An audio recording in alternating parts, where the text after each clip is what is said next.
I want to draw your attention to what brought us together. Long background. I'm sorry. Well, no, the background's interesting because the background shows that you're fighting for justice. So I care. Out of this, I help people in my community, and I met Mustafa. I met okay, so the Al-Jazari family, and anytime I have that isn't spent with my children at work, I spend trying to help myself or help other people get justice and fight what I think is just not justice. It's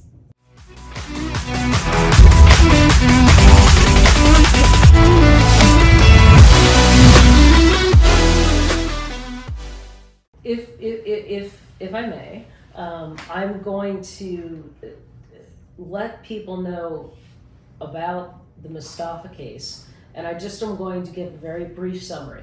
Now, I want to be very clear. I am representing Mustafa Al-Jazari in a civil lawsuit that we have brought in the Eastern District of Virginia.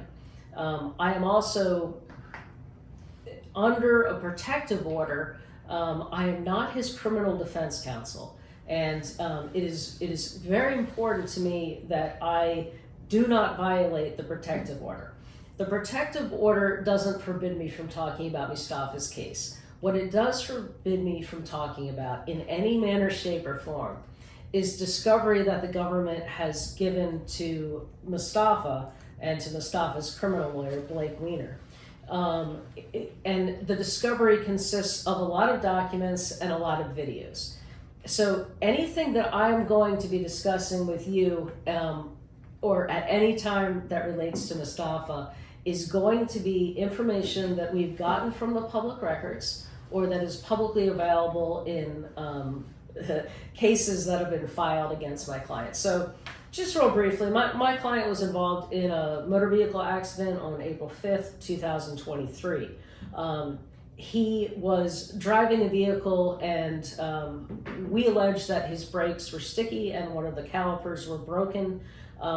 He was involved in a tragic accident. He was driving, and next to him was his girlfriend, and in the back seat was the girlfriend's daughter.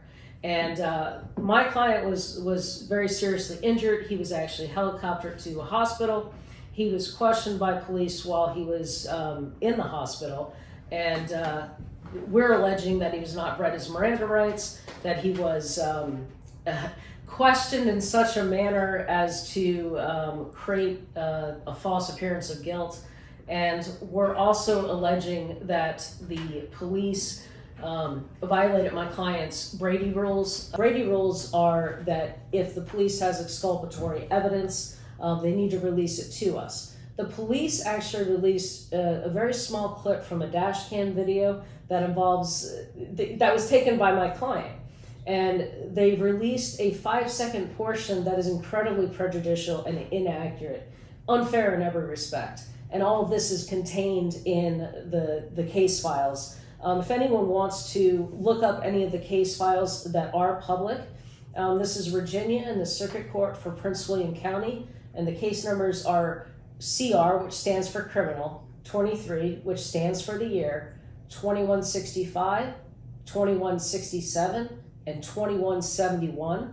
And for the record, again, my name is Elaine Jarvis. My Virginia State Bar number is 41623. So what happened next is my client was taken to the Prince William Adult Detention Center. And as we've alleged in our lawsuit that we filed in the Eastern District of Virginia, we've alleged that he was put in solitary confinement for more than 500 days. Lights were left on, but more importantly, we allege on May 24th, 2023, he was beaten to the point of unconsciousness, carried out of his prison cell. We allege that he was then sexually assaulted and beaten more downstairs. We've also alleged that my client was beaten on April 17th, 2024 and April 19th, 2024. And we further allege that the superintendent of the prison, Superintendent Peter Miletus, spoke to my client's family and told them that conditions would not improve for Mustafa until he stopped making grievances. And we also have alleged that the reason that the prison, so after my client was allegedly beaten, he was deprived of medical treatment. And we allege that the reason that he was deprived of medical treatment was because they wanted to cover up the fact that they were beating him.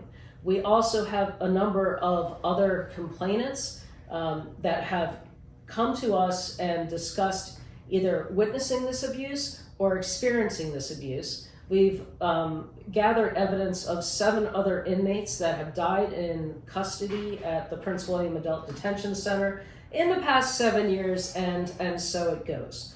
So, with all of that on the record, could you please tell me how you came into contact with Mustafa's family? So, with my social media, people often tag me in things that they think that would interest me, or something maybe I could help with, or something, a story similar to mine. And Sure. I believe that I was tagged in. Are you talking to the brother of Mustafa? His name is Omar. Amar, yeah. Thank you. Mhm. Okay, so Omar was he protesting outside the He prison? was, and I Okay. loved it. I thought that was amazing. I've seen those videos as well, and they make my heart happy because the family is a good family. Absolutely. We're talking about a family that the father escaped from Iraq to Syria, then came to the United States. My client was actually born in the United States. He's a U.S. citizen. 3 of the kids went to medical school, I believe. 6 kids total. Just a beautiful family that's together. One thing that really kind of caught my eye also was they weren't out there protesting. You know, he'll have his day in court. They're not saying he's innocent or guilty, although of course they adamantly believe that he's Of course. innocent. I do as well. But they were saying this treatment that my brother's getting in there is a Torture. violation of his rights, Yes. his constitutional rights. He's not gay. Please, all I want is medical treatment. I want you, please let him see a medic, let him go to the hospital. I mean, the most simplest thing. It's a simple thing, and it is something that is Very guaranteed. telling when that's something that they won't do. True. You would think if they wanted to let everybody know that this is not true. Sure. So you got tagged on some of the videos that the Al Jazeera family. That's the best of my recollection. Sure. Yeah. And so did you start doing some investigating? I did. I get a lot of people that come to me, and sometimes I will say, you know, it's horrible your situation, but I don't think that anybody really did you wrong here. Sure. But I did. I looked into it. I looked at the news articles. I saw that body. I mean, the dash cam. Yeah, you saw the dash And cam. the first thing that I'm saying is, it doesn't look like they're arguing. No, and that's funny because that's the same thing that. And I think they really played on people's heartstrings because of the obviously sensitive. It's very sensitive, Topic that it and is. what they released to the media is from, and these are the cops. These are the people that aren't supposed to be releasing prejudicial stuff to folks, and they released the image of. So in the passenger seat, you've got Dorothy, who is the girlfriend, and she does what any of us would do if we're about to get hit by another vehicle. Like, she just looks up in horror, like, ah, and she says something. She even grabbed him. It looked Yes, like. she held his hand. It's a loving thing. That's not something you. She reached out to hold his hand. So first thing I was like, these people don't look like they're arguing. That's all that I could think. I was like, what are they talking about, and why is everybody buying this up? Right. They don't look like they're arguing to me. No. I don't. Where's the audio? That was my second question. Well, and that's the humorous thing here, because the police released part of the video without the audio, and I can't say too much more about that because it kind of pushes into my protective order territory. But go on. I know that my dash cam has it, so that was my next one. Gotcha. And well, actually, I can say something about this because contained in one of the motions that was filed in this case is a motion to dismiss because the criminal defense team for my client is alleging that the police knew there was audio and or destroyed it, or they were so grossly negligent with it that it was lost. So one of the motions that's before the court that's going to be decided on October 31st is whether or not the case can even go on. In other words, the audio would show that we're arguing in this motion, or the criminal defense attorney is arguing that my client was not arguing with his girlfriend. So, but what they did is they said they were arguing, and then they created, in our opinion, this entire story about how my client was somehow abusive to the deceased. And I think that's where you came in to investigate. Yes. Okay. Do you want me to? I would love to hear what. I went. I'm much like you. I believe I like to see people in person. Sure. For me, I am a people reader. I do it very well, I feel. And I can't get a good feeling for who someone is over the phone or in text. I understand that. So while already in Northern Virginia, I stopped by to see. You stopped by to see. So let's get geography. In front of the jail, where Mustafa's family was camped out in RVs. Gotcha. Before they created parking spaces and. there's a whole story of how the family's been Before treated. they finally found a way to kick them out of that parking. Yes, and by the way, that's how I met the family. I was in Prince William Circuit Court for a couple of cases, and I heard Mustafa's mom crying, and I stopped. I stopped and listened and talked to the family. And Amar was just showing me, he's got a lot of videos with, his evidence on there, and he was showing me how much Mustafa loved the children of his girlfriend. Okay, so Mustafa, just for the record, he was dating one of the deceased. Her name is Dorothy, and obviously my sympathy goes out to the family. She left behind 3 or 4 kids. I think it was 4 children. Empress unfortunately also died. She was only 5 years old. So Dorothy had been dating Mustafa for about 3 months, from about January or February until the accident occurred in April. Mm-hmm. And what the police were trying to allege, and are still trying to allege, is that Mustafa was somehow abusive to Dorothy and to her children, which is kind of an extraordinary allegation based on all the evidence that the family has. Yes. And, I was just looking at different things on his TikTok page, and he was telling me, or showed me video from when Mustafa was no longer in the hospital. He, of course, caring about these children, said, no, I have to go to the kids. I have to go to the kids, He's So still in shock, so it this seems is like. yeah, I've seen that video. It's like April 5th, 2023, and it's 1 a.m. And there's a Glenn Forde who is a neighbor. Okay, Glenn Forde is a neighbor. Is he also the ex of Dorothy? Yes, so he explains to me that Glenn Forde is Dorothy's ex. They used to live together in that same apartment complex. Oh gosh. And so we have another guy that could be involved in all of this. And it was strange because when asked, does he know Dorothy? He says no at first. Okay. But then he just he doesn't say wait. Of course I know Dorothy. Then Is there something wrong? These kids and apparently has some sort of relationship with the kids. He's hugging one of the sons or something. And what is this guy telling he's all over the place with the lies. It's like, do you know her or do you not? And Mustafa doesn't even recognize him. He doesn't appear to know who he is. Well, the in those videos that I saw, Mustafa is staggering around. He looks like he's completely out of it. He's still concussed and bleeding. I think he still has his hospital gown on. Medicated. He appeared to me, in my opinion, to be in a state of shock. Me too. Still. Oh, and you're a nurse, so yeah. I'd much rather trust your side of it than mine. In my professional opinion, yes. Without being present physically, he had, the signs that were indicative of shock, just from looking in the video. Sure. Anyways, and I'm like, who is this guy? So apparently, this gentleman is a part of this story creator to Mustafa being abusive.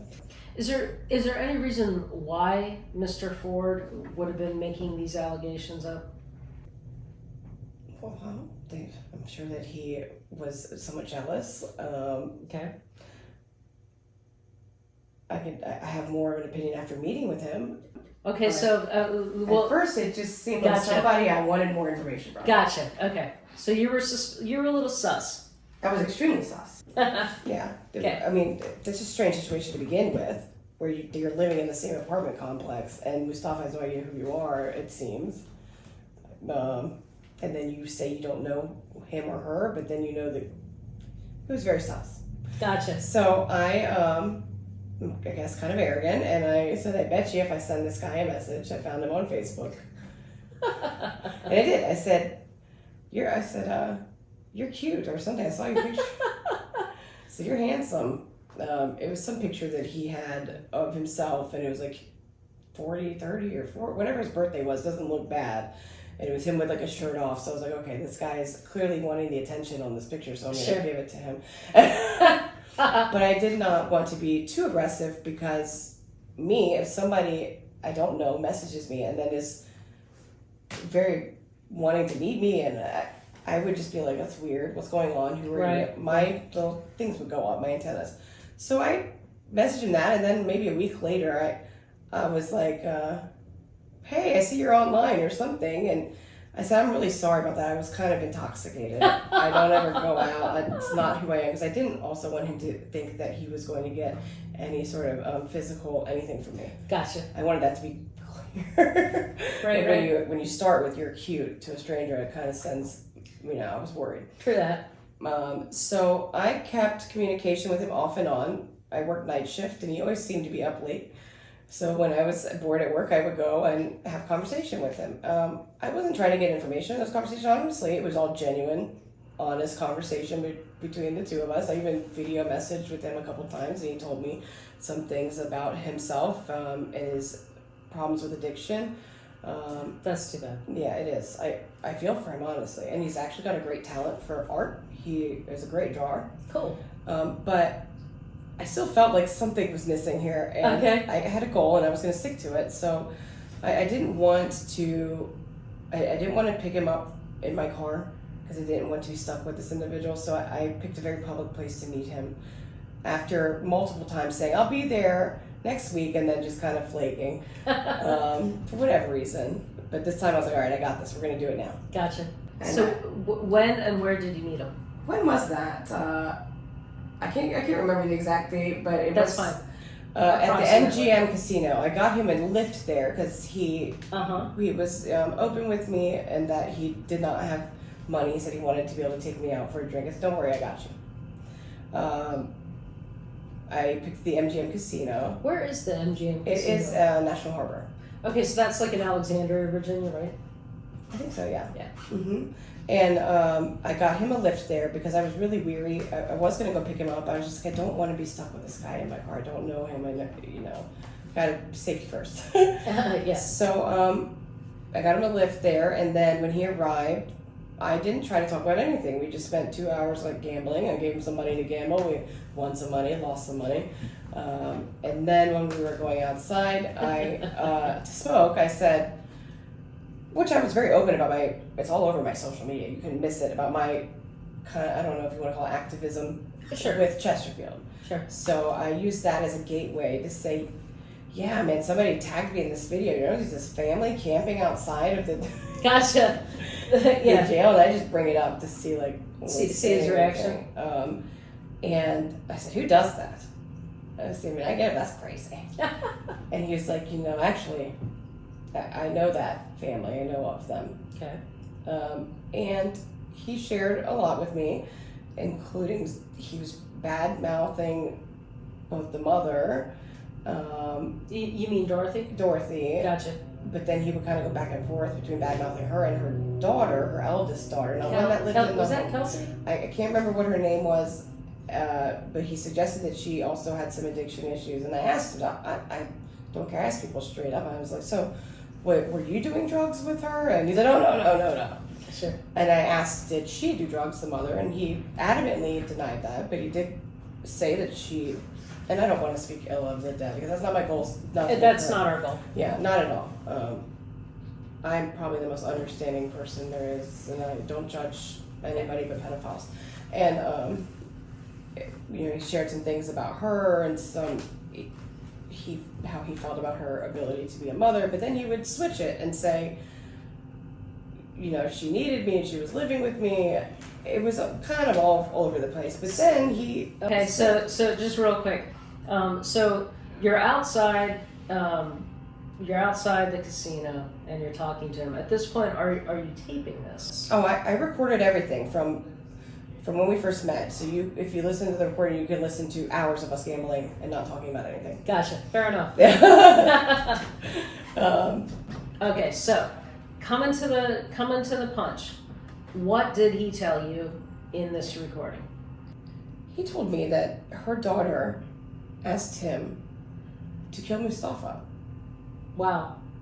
Can't you just kill him? I said, why would she? First of all, I can't think of anybody that I would ask to kill somebody. No. It makes me question his relationship with the daughter in some sort of way. Yeah, in other words, how close were they? Exactly, and so at this point, Can I ask you another question? So he tells you that.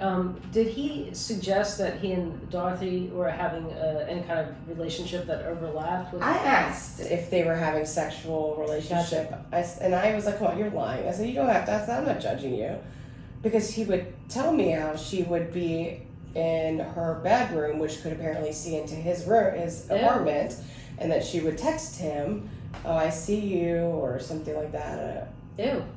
Yes, and he claimed, which I personally felt it was disingenuous, trying to make himself seem morally better, but he claimed that he would always be like, "Stop doing that, you know, he's going through your phone." Gotcha.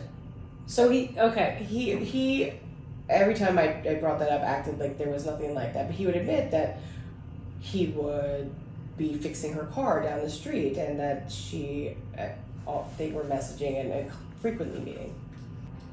Okay, so she was in a relationship with Mustafa, but she was also frequently hanging out with her ex-boyfriend, this Forde guy? Yes. Okay. And when he said the comment about the daughter asking him to, can you just kill him? It made me think about other things in our conversation. For example, where he said he had to put the daughter out because she was just there was too many problems surrounding her. It makes me wonder, was there an issue between the mother being concerned about his relationship with the daughter? Okay. Also, my brain likes to consider all options. And sure. Also, the daughter, somebody had, I think, tried to call CPS, and I can't remember if I heard this from him or if this came from somewhere else, on her and alleged that she was not doing what she should as a parent, but the kids were well fed. You know, none of the allegations that were made, I remember, were evident. I think the CPS case, and I can't remember if I heard this from him or somebody else, but it was unfounded. And he had mentioned somewhere in our conversation also that this daughter was kind of estranged and not allowed to be at the home. The 15-year-old. Yes. Okay. And that she blamed Mustafa. And it seemed to me that his influence greatly was kind of guiding that. I mean, children are even young teenagers are very easily pushed. I want to be careful not to. Okay, so tell me what he told you that bears on Mustafa's case. He said that he was abusive and he had told her to leave because he was going to end up killing her. I said, abusive how? Like, did you witness anything? Okay. No, I didn't witness anything. Okay.